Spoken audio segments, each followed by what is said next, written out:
am Brenda Lagati Nairobi, and we welcome our viewers in Kenya and around the world. Welcome to Insight 101, a program that takes a global and exclusive look at evocative issues affecting public attitudes in arts and culture, sports, education, and economics. First, let's take a look at stories making headlines. A U.S. passenger plane traveling from Seattle to Dallas was forced to turn back hours into its flight because a human heart was left on board. Southwest Airlines says the organ was flown to Seattle from California, where it was to be processed at a hospital to have a valve recovered for future use, but it was never unloaded and its absence was not noticed until the plane was almost halfway to Dallas. A doctor who was among the passengers but not involved with the shipment of the organ said that the incident was a horrific story of gross negligence. The euro has fallen against the dollar after disappointing French and German economic surveys dismayed the markets. In France, private sector business activity contracted for the first time in 2.5 years as the Gillette Jones protest took their toll. In Germany, private sector activity slowed to a 4-year low. The surveys pointed to weak fourth quarter growth in the two biggest Eurozone economies. The impact of the Yellow Vest demonstrations has been keenly felt in France, where the government has been forced to bow to pressure and change its economic course. President Emmanuel Macron has responded to the nationwide street protest by scrapping an unpopular fuel tax rise and promising an extra €100 a month for minimum wage earners and tax cuts for pensions. And now to our top story. The Supreme Court on Monday struck down a federal law that bars gambling on football, basketball, and other sports in most states, giving states the go-ahead to legalize betting on sports. The Supreme Court ruled 6-3 to strike down the Professional and Amateur Sports Protection Act. The 1992 law barred state-authorized sports gambling with some exceptions. It made Nevada the only state where a person could wager on the results of a single game. Now in today's episode, we are going to look at how gambling has had an impact on sports through sponsorship, as well as get a psychological perspective on the same topic. Ever since the different betting firms came into the Kenyan market, a lot has changed in terms of sports administration, running of affairs, both at the club and national team level. Most youth resulted into sports betting to at least make a few pennies, and for some, sports gambling has completely changed their lives. Many people have won mega jackpot as a result of betting. Some people, however, have nothing positive to say on sports gambling, as they feel it has ruined their families, relationships, and to some parents, it has led to an uncontrollable addiction to their sons and daughters. To help us in divulging more on today's topic, we have Moffat Kamau, who is a coach, Joy Mamaya, psychologist and sociologist, and David Bainito, who is a sports analyst. This and more will follow up later on this program. Don't forget you can also be part of this conversation by sharing your views on Twitter at Brenda Lagat and Facebook on Brenda Lagat with the hashtag #TheInsight. And I will be sampling your views and comments as we move along with this broadcast. On Twitter, James Muindi says it is sad to know that the youths have been brainwashed by sports betting, though I'm in agreement with that betting firms are really helping uplift the state of the Kenyan sports. Our correspondent Joseph Kago was on the ground and filed the following reports. Gambling has always had an image weakness. It has always existed as something worse than usual but a little better than stealing. However, it has shed its skin and now goes as, in quotes, the gaming industry. Euphemism, as you can see, is the first fortification of the indefensible. Gaming is a deliberate understatement on the Betting Control and Licensing Board website. They repeatedly refer to gaming as opposed to gambling. Gambling is apparently illegal, but gaming is okay and actually encouraged. This is despite the fact that gaming and gambling is just but the same product. Ever since gambling industry took over the Kenyan market, there have been drastic changes. First, The number of millionaires in the country has drastically increased, but this has not come on a silver platter. Poverty level has risen further as more people tend to bet their little savings with hope to at least get a double of what they have and acquire enough finances for their needs. This doesn't always end up well. Campus students seem to be the most endangered by these menace as they have embraced it fully and don't seem to be leaving it anytime soon. However, not all campus students have embraced gambling. Some have managed to stay off betting and are doing much better compared to their counterparts. For The Insight, I am Joseph Cargo. And now I'm joined in by our correspondent Joseph Cargo. Joseph, if you can get me? What do people really think and what are they actually saying about betting when it comes to sports?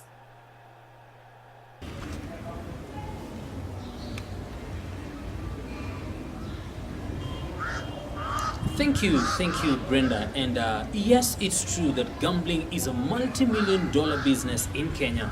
And with the recent statistics according to the Geopol Rapid Survey conducted amongst the youth between the ages of 17 and 35 years, it shows that 76% of the Kenyan youths are involved in betting. Well, with such statistics on this drug of passion, Kenya is definitely on the highway of becoming a future empire in sport betting. Well, a section of the common Mwananchi, though, feels that betting is no longer just a means of entertainment, but a means of living. This category actually says that gone are the days when the common street talk about sports was about, favorite teams. Nowadays, they say, it's all about where your money is. Nevertheless, another category of the Mwananchi is greatly concerned with the betting wave that is sweeping off the young and old, and regardless of the gender, it doesn't compromise. Well, it says that the moral value of hard work is slowly being eradicated as people get addicted to this game of chance. Reporting for The Insight, I am Joseph Cargo. Back to you, Brenda. Alright, that was our reporter Joseph Cargo on the ground just covering this particular story for us. And looking at some of the comments from our social media platform on Facebook, Beatrice Njuguna says that sports betting and gambling is one and the same thing, and I'm not in support of it. No more sugarcoating of sports betting. It is wrong. Keep sharing your opinions on my Twitter handle at Brenda Lagat and my Facebook page on Brenda Lagat. And now to our main discussion tonight. I'm joined in by Mr. Moffat Kamau, who is a football coach. Thank you for joining us, Mr. Moffat. Thank you for having me. We also have Mr. David Bainito, who is a sports analyst. Thank you for joining us, Mr. David. Thank you for having me. Finally, we have Miss Joy Mamai, who is a psychologist and sociologist. Thank you for joining us, Joy. Thank you for having me. Mr. Moffat, as a coach, do you think that sports teams and clubs really have to depend on betting firms for sponsorship? I will quote the words from Sabina Bran, who said, passion, focus and drive. It's needed for teams to build well. And so and this team needs sponsorship because they need people to give them the focus and the drive. Without sponsorship, without encouraging the young men and the young ladies that we have on the grounds, it will be so hard for them to continue with the talent that they have and the passion and they have. Drive is brought by the sponsorship, the effort that companies make and also individuals and corporates gives to the team.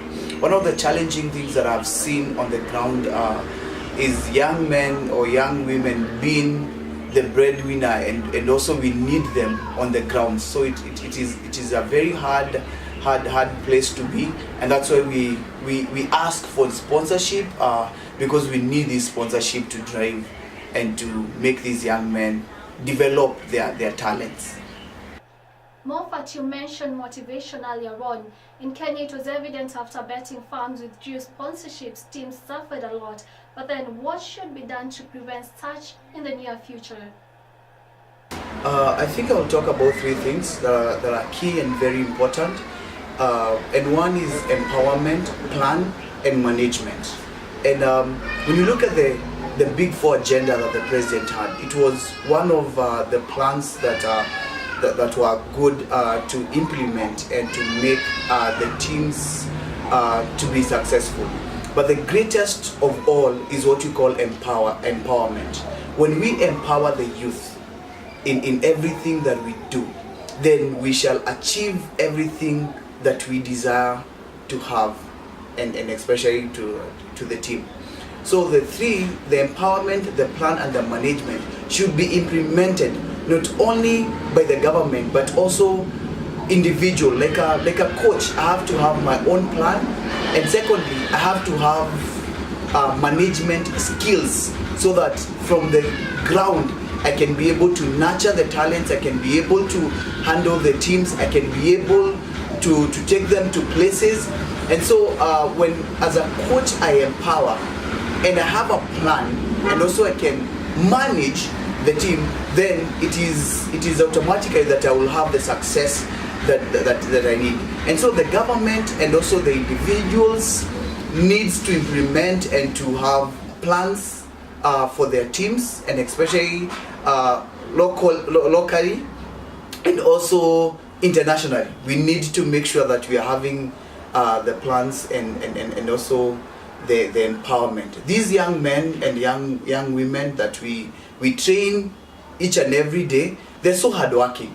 And so when they come and you don't have a plan as a coach, you don't have a plan as a nation, you don't have a plan as a club, then we demoralize them. We make them to be weak, because they need to be taken to one step at a time, and also they need that encouragement, that motivation from a coach. One of the things that I do, I have a relationship with my team, and also I make sure that I empower them. I look at them as my little children. So I have to plan for them, I have to sit down, I have to weigh options, I have to weigh pros and cons to make sure that I'm supporting them and making sure that they are being successful in everything that they do, because they have great talents. We have great talents in our nation, we have great talents in our families, and also for even our parents to make sure that they're encouraging their young men and their young ladies when it comes to sports.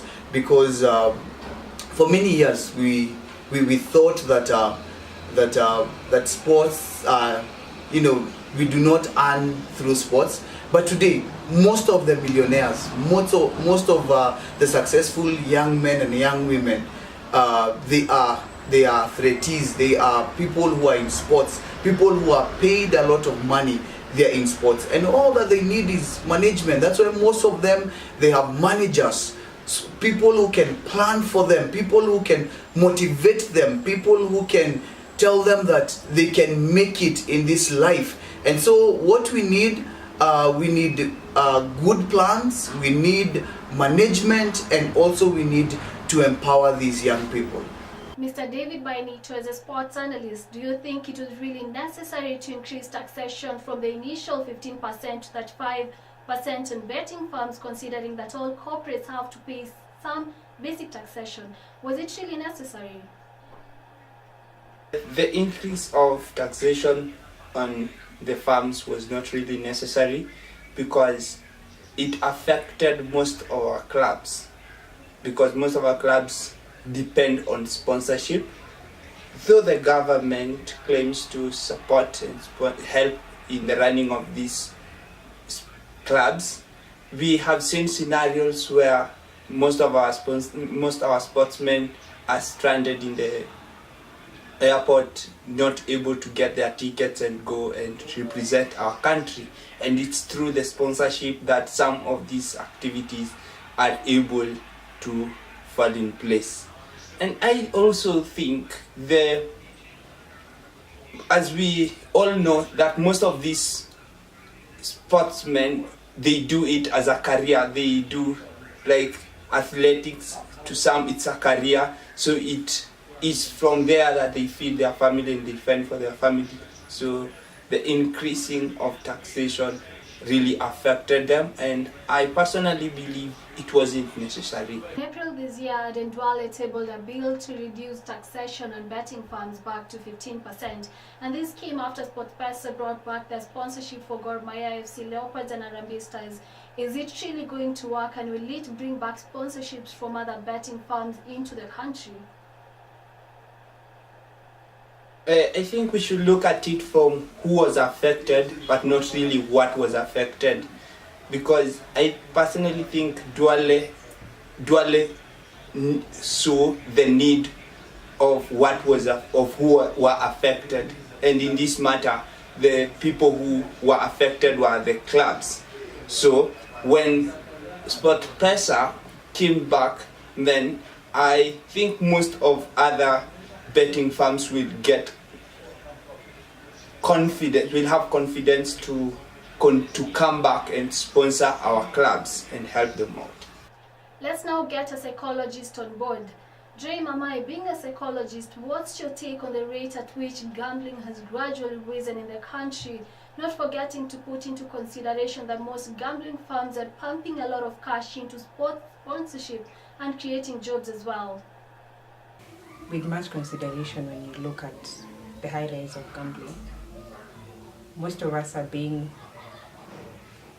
triggered to actually go for it. Everywhere you turn, you actually see it. I mean, even if I switch on the television right now, there's an advert on gambling, on how you can actually get money fast.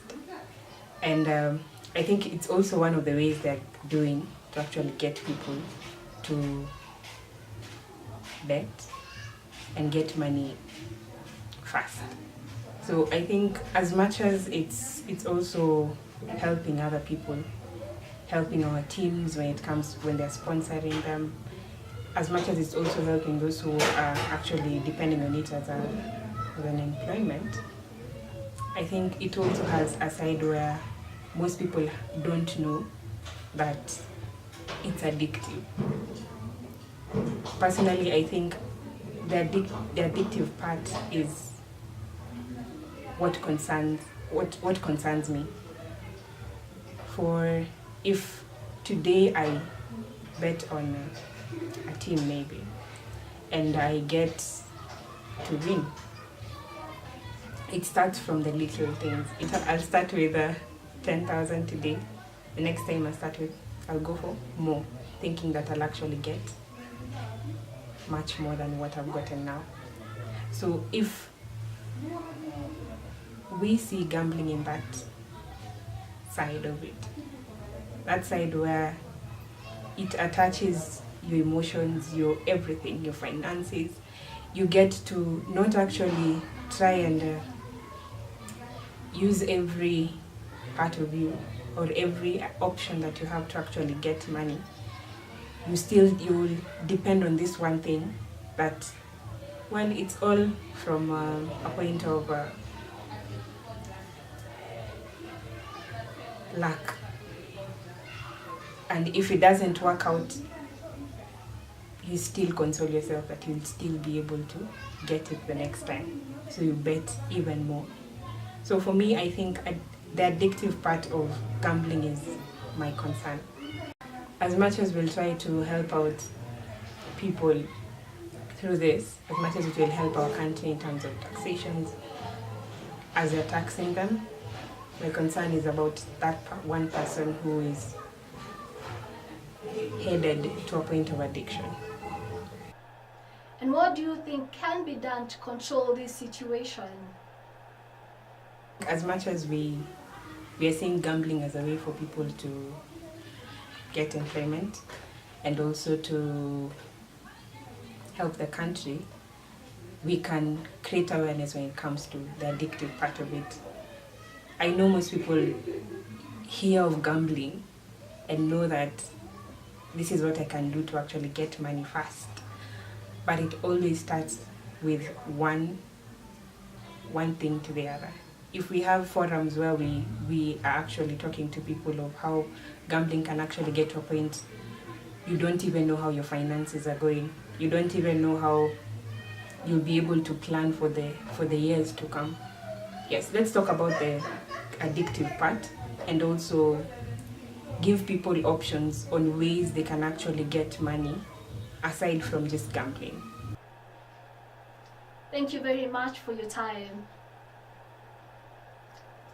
And taking a look at our social media on Twitter, Brenda Rajwai says that it is shocking and surprising at the same time that 55 years down the line since Kenya's independence, the sports sector in the country is still struggling financially. The government needs to step up, not betting funds. As we come to the end of our program today, I believe in as much as we whine and disapprove sports betting, we can't ignore the role betting firms have played in the improvement of Kenyan sports.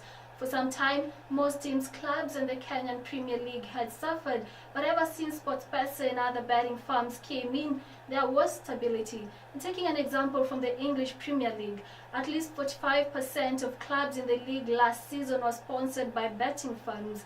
And I'm totally against the new taxation laws by the government on betting firms. It is evident that the Kenyan government doesn't support sports in this nation, but we recognize different sports after great feats, give false promises and remain still about it. The government should increase taxation if it is ready to pump in millions into sports, but until then, we need betting firms on board.